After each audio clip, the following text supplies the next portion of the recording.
बिस्मिल्लाहिर्रहमानिर्रहीम। अस्सलाम वालेकुम स्टूडेंट्स, कैसे हैं सब लोग। आज हम स्टार्ट करने जा रहे हैं एंजाइम का टॉपिक। हमारा नंबर 3 टॉपिक है enzyme factor affecting enzyme action. इससे लास्ट वाला टॉपिक आपको मैंने गिवन कर दिया था, ये टॉपिक रिमेनिंग था। तो ये इंपॉर्टेंट टॉपिक है, लॉन्ग क्वेश्चन के हवाले से सवाल आ जाता है, तो आप लोगों ने अच्छी तरह इसको याद रखना है।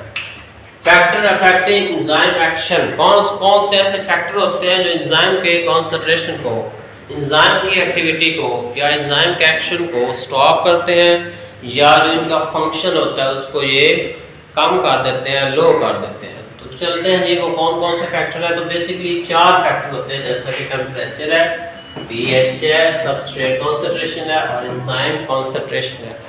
4 फैक्टर है। इसमें आपने टेम्परेचर और पीएच, ये शार्ट के हवाले से भी इम्पोर्टेंट है, अच्छी तरह याद रखने। तो अब इनको हम 1 बाय 1 एक्सप्लेन करते हैं कि ये कैसे इफेक्ट करते हैं। सबसे पहले हमारे पास है जी एंजाइम कॉन्सेंट्रेशन। कॉन्सेंट्रेशन का मतलब होता है किसी चीज़ का लेवल, किसी चीज़ की मिकदार। अब हमारे पास एंजाइम कॉन्सेंट्रेशन, तो एंजाइम कॉन्सेंट्रेशन क्या करता है, enzyme rate directly depends on enzyme concentration. Enzyme का रेट है या इसका जो रिएक्शन है वो डायरेक्टली अप्लाइड होगा किस पे, एंजाइम कॉन्सेंट्रेशन पे। इसका मतलब क्या है, जितने ज़्यादा एंजाइम होंगे उतना ही ज़्यादा प्रोडक्ट बनेगा हमारे पास। एंजाइम की मिकदार कम होगी तो ऑब्वियसली उसका जो प्रोडक्ट होगा, उसका जो रेट ऑफ रिएक्शन है वो भी स्लो होगा, प्रोडक्ट भी कम होगा। तो ये डायरेक्टली डिपेंड्स करता है एंजाइम की कॉन्सेंट्रेशन पे, एंजाइम की अमाउंट पे। तो ये तो पहला पॉइंट है कि ये डायरेक्टली डिपेंड करता है। दूसरा पॉइंट है increase enzyme molecule increase active sites more product. Obviously जितने ज़्यादा हमारे पास एंजाइम होंगे उतनी ज़्यादा क्या होंगी, एक्टिव साइट होंगी। जैसा कि आपको मैंने पहले बताया था कि एक्टिव साइट क्या होती है, छोटी सी जगह होती है एंजाइम के अंदर जहाँ पे आपके सबस्ट्रेट से अटैच होना होता है। फर्ज कर ले क्या, तो ज़ाहिर है कि सबस्ट्रेट अटैच होगा, 5 एंजाइम है तो सबस्ट्रेट भी ज़्यादा अटैच होंगे। इसलिए जितने ज़्यादा एंजाइम मॉलिक्यूल होंगे उतनी ज़्यादा एक्टिव साइट होंगी और उतना ही ज़्यादा प्रोडक्ट हमारे पास बनेगा। लेकिन वो कहते हैं कि but more than one limited concentration of enzyme reaction rate में भी स्टॉप। एक लिमिट होती है एंजाइम को काम करने के लिए, अगर उस लिमिट को क्रॉस कर दिया जाए कि एंजाइम का लेवल बहुत ज़्यादा कर दिया जाए तो एक टाइम आता है कि जब उसका रिएक्शन मजीद आगे नहीं बढ़ सकता, enzyme reaction will be stop अगर उसकी मिकदार एक हद से ज़्यादा हो जाए। तो ये तो था एंजाइम के कॉन्सेंट्रेशन के बारे में। एक ही आपने बात याद रखनी है कि जितना ज़्यादा कॉन्सेंट्रेशन होगा एंजाइम का उतना ही ज़्यादा हमारे पास प्रोडक्ट बनेगा। दूसरा इसका है जी फैक्टर, वो है सबस्ट्रेट कॉन्सेंट्रेशन। सबस्ट्रेट आपको बताया था, कोई भी केमिकल चीज़ होगी जो एंजाइम के साथ रिएक्ट करेगी और प्रोडक्ट बनाएगी, वो क्या होती है, सबस्ट्रेट। जितने ज़्यादा सबस्ट्रेट होंगे उतना ही ज़्यादा प्रोडक्ट होगा। तो ये क्या होता है, it also directly proportional to substrates availability. जितने हमारे पास सबस्ट्रेट की अवेलेबिलिटी होगी उतना ही ज़्यादा क्या होगा, प्रोडक्ट होगा। एक एंजाइम है, 2 सबस्ट्रेट है, एंजाइम अपनी शक्ल बदल लेगा, जितने ज़्यादा सबस्ट्रेट को अटैच करेगा उतना ही हमारे पास प्रोडक्ट भी ज़्यादा होगा। तो एक कंडीशन तो ये है सबस्ट्रेट के हवाले से। दूसरी कंडीशन क्या है, एंजाइम केप्ट कांस्टेंट। अगर हम एंजाइम को कांस्टेंट रखें बट सबस्ट्रेट इंक्रीज, अगर सबस्ट्रेट को बढ़ाते जाएं, no more reaction take place. इसकी वजह क्या है, उसकी जो एक्टिव साइट होगी वो फिल हो जाएगी। ये भी एक इम्पोर्टेंट पॉइंट है, इसको कहते हैं एक्टिव साइट सैचुरेशन। ये क्या होती है, एक्टिव साइट सैचुरेशन। जब सबस्ट्रेट ने एंजाइम की एक्टिव साइट को फिल कर दिया तो सैचुरेट जगह हो जाएगी, एक्टिव साइट मुकम्मल फिल हो जाएगी, तो मजीद सबस्ट्रेट अटैच नहीं हो सकते। तो ये देखें, ये सबस्ट्रेट आके अटैच हुए, मजीद सबस्ट्रेट अटैच ही नहीं हो सकेंगे। इस कंडीशन को क्या कहते हैं, सैचुरेशन। वो कहते हैं कि अगर हम एंजाइम को तो रखें कांस्टेंट, 2 एंजाइम रखें, सबस्ट्रेट हम 10 कर दें, तो फिर एक टाइम आएगा कि मजीद रिएक्शन आगे नहीं बढ़ सकेगा। तो इसको कहते हैं एक्टिव साइट की सैचुरेशन। जब मजीद हम सबस्ट्रेट बढ़ाएंगे तो सबस्ट्रेट की जो मिकदार है या रिएक्शन की रफ्तार है वो क्या हो जाएगी, स्लो हो जाएगी। तो ये डिपेंड करता है दोनों पे, एंजाइम के साथ साथ बढ़ाते जाएं और सबस्ट्रेट भी बढ़ाते जाएं। सबस्ट्रेट को अगर बढ़ाना है तो एक लिमिट के साथ, ठीक है जी। तो ये तो था दूसरा फैक्टर। अब एक तीसरा फैक्टर हमारे पास वो है टेम्परेचर। टेम्परेचर और पीएच दोनों ही वेरी इंपॉर्टेंट फैक्टर हैं इस एंजाइम कॉन्सेंट्रेशन में। इस दो की वजह से इनका काम कंटिन्यू रहता है बॉडी के अंदर भी, हमारे माहौल में भी।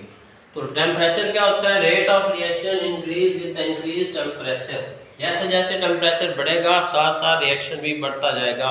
जैसे एग्जांपल है फोटोसिंथेसिस, सुबह सुबह जब टाइम देखें धूप नहीं होती, रिएक्शन क्या होता है? स्लो। लेकिन जैसे सूरज की रोशनी निकलती है फोटोसिंथेसिस का रिएक्शन भी क्या हो जाएगा? डबल हो जाएगा। वो कहते हैं अगर हम 10 सेंटीग्रेड टेम्परेचर बढ़ा दें तो रिएक्शन की रफ्तार क्या हो सकती है? डबल हो सकती है। तो ये पहला पॉइंट है, रेट ऑफ रिएक्शन डिपेंड करेगा इंक्रीज इन टेम्परेचर। दूसरा क्या है? मे बी डबल, रिएक्शन क्या हो जाएगा? डबल हो जाएगा। यहाँ पे क्वेश्चन होगा ऑप्टिमम टेम्परेचर क्या है? शार्ट क्वेश्चन के हवाले से याद रखना है कि कौन सा टेम्परेचर होगा? वो टेम्परेचर जिस पर एंजाइम की एक्टिविटी सबसे ज्यादा होती है। All enzyme work their best at the temperature is called optimum temperature। कौन सा टेम्परेचर होगा? 25 सेंटीग्रेड, 25 सेंटीग्रेड। वो टेम्परेचर जिस पे इसकी एक्टिविटी लार्जेस्ट होगी, हाईएस्ट होगी, तो इस टेम्परेचर को हम कहते हैं ऑप्टिमम टेम्परेचर। अच्छा, ये कंडीशन होगी दूसरी। तीसरी कंडीशन क्या है? एक टाइम आता है जब हम मजीद टेम्परेचर बढ़ाते जाए तो फिर उनके जो मालिक्यूल्स होंगे, एंजाइम के मालिक्यूल होंगे, ग्लोबुलर स्ट्रक्चर होगी, वो टूटना शुरू हो जाएगी, उनमें कोलेजन पैदा होगी। इससे क्या होता है? उनकी काइनेटिक एनर्जी तेज हो जाती है, ज़्यादा हो जाती है, इंक्रीज हो जाती है। फिर क्या होता है? कोलेजन से, वाइब्रेशन से मालिक्यूल आपस में कोलाइड होते हैं, मिलते हैं और एंजाइम के स्ट्रक्चर टूटना शुरू हो जाते हैं। इसको कहते हैं कि डीनेचरेशन। शार्ट क्वेश्चन भी आप लोगों ने याद रखना है। ये क्या होता है? डीनेचरेशन। जब हम टेम्परेचर को 50 सेंटीग्रेड या हाई टेम्परेचर करेंगे तो एंजाइम की ग्लोबुलर स्ट्रक्चर ब्रेक डाउन हो जाएगी, इसको कहते हैं डीनेचरेशन। तो हाईएस्ट टेम्परेचर जब करेंगे तो एंजाइम की एक्टिविटी ऑटोमेटिकली क्या हो जाएगी? ब्लॉक हो जाएगी। तो कौन सा टेम्परेचर रिक्वायर्ड होगा? 25 to 35। ये मैक्सिमम एक्टिविटी के लिए एंजाइम टेम्परेचर होता है। अगर हम इससे ज़्यादा करेंगे तो पौधों के अंदर या जानवरों के अंदर एक्टिविटी क्या हो सकती है? स्टॉप हो सकती है। नेक्स्ट आखिरी वाला पॉइंट है वो है पीएच इफेक्ट। आपकी बुक में यहाँ पे दो उन्होंने बनाए हुए एफएससी की बुक में इधर ग्राफ की शक्ल में शो किया गया है। यहाँ पे सबस्ट्रेट था, मैक्सिमम कब होगा? जब सबस्ट्रेट का लेवल ज़्यादा होगा। दूसरी तरफ टेम्परेचर है 25 to 30, यहाँ पे मैक्सिमम रफ्तार होगी, ऑप्टिमम 25 होगी। जैसे टेम्परेचर जो है वो 50 के लगभग होता है तो रिएक्शन ऑटोमेटिकली क्या होना शुरू हो जाएगा? स्लो होना शुरू। ऐसे करें, ये आपने शो भी करना है। लास्ट पॉइंट है जी pH effect, potential of hydrogen. PH effect, all enzyme work best. जैसे हमने ऊपर देखा ऑप्टिमम टेम्परेचर था, यहाँ पे ऑप्टिमम पीएच। पीएच के लिए भी क्या होता है कि वो पीएच जिस पे एंजाइम की रफ्तार सबसे ज्यादा होगी वो कौन सी पीएच होगी? Optimum pH. कौन सी होती है? 7। तो आपको पता होगा कि जो पीएच होती है, पोटेंशियल ऑफ हाइड्रोजन होता है, वो होता है 0 से लेकर 14 तक। अगर वो 0 से लेकर 7 तक है तो उसे हम बोलते हैं एसिडिक। ये कौन सी पीएच होगी? एसिडिक। जबकि वो अगर 7 से 14 तक है, 8 से, वो होगी बेसिक। ठीक है, तो बेसिक और एसिडिक में फर्क याद रखना है। अब पीएच कौन सी काम ज्यादा अच्छा करेगी? 7, ऑप्टिमम पीएच। लेकिन वो साफ कंडीशन बता रहे हैं कि एक्सट्रीम पीएच पे। एक्सट्रीम का मतलब होता है या हम उसे ज्यादा कर दें या हम उसे कम कर दें, या 4 सेंटीग्रेड कर दें, सॉरी 4 पीएच कर दें, या अगर हम 8+ कर दें। दोनों कंडीशन में एंजाइम की एक्टिविटी क्या हो सकती है? स्टॉप हो सकती है। एंजाइम अपना रिएक्शन जो है वो स्लो डाउन कर देंगे। तो ये पीएच इफेक्ट करती है। मैक्सिमम वर्क कहाँ पे करेंगे एंजाइम? 7 pH पे। तो it's all about of enzyme factor. कुछ एमसीक्यू एंड होंगे टेबल में, जैसे पैप्सिन 2 pH पे काम करता है, सब्रेज 4.5, अर्जिनिन 9.5। ये आपने एमसीक्यू अच्छी तरह याद रखना है। 2-3 ज़्यादा इंपॉर्टेंट है, अक्सर जो है सवाल आ जाता है। तो ये तो था आज का टॉपिक। उम्मीद करता हूँ आपको वीडियो पसंद आएगी। हमारे चैनल को सब्सक्राइब करें। Thank you very much.